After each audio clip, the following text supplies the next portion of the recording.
Assalamualaikum warahmatullahi wabarakatuh. Saya Ahmad Yardana akan memberikan pendapat saya tentang kasus yang cukup meresahkan di Indonesia belakangan lalu, di mana terjadinya kasus pembegalan di Nusa Tenggara Barat yang korbannya ingin melakukan perlindungan diri untuk melawan eh, para pelaku pembegal. Namun pada akhirnya korban ditetapkan sebagai tersangka.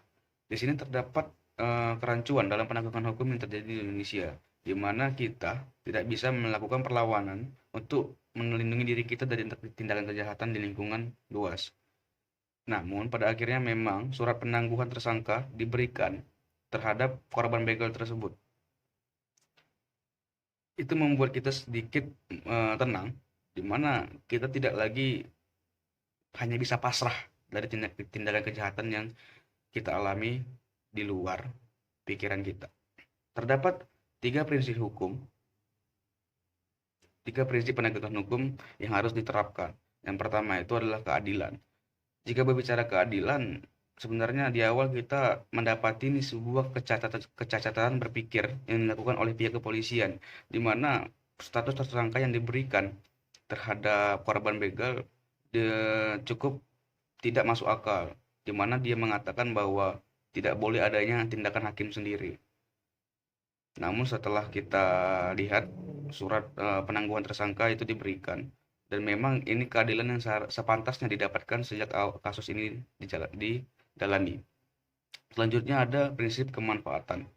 Kemanfaatan yang didapatkan oleh masyarakat Indonesia sebenarnya cukup berdampak besar, di mana ini menjadi sebuah pengalaman untuk kita bahwa sebuah pelindungan yang kita lakukan terhadap diri kita dari tindak kejahatan seharusnya tidaklah membuat bumerang untuk kita.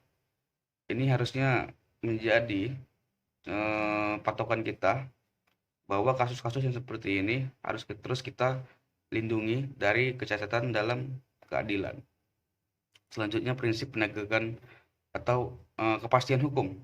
Kepastian hukum yang didapatkan bahwa memang jelas seharusnya status tersangka yang diberikan tidak pernah ada. Dan memang setelah kita mendalami kronologi yang dilakukan oleh pihak kepolisian, membuat kepastian hukum yang didapat eh, memberikan keputusan terbaik untuk si korban begal dan sepelaku pembegalan. Mungkin itu yang bisa kita atau saya berikan pendapat saya tentang kasus pembegalan yang terjadi di Indonesia belakangan lalu. Terima kasih.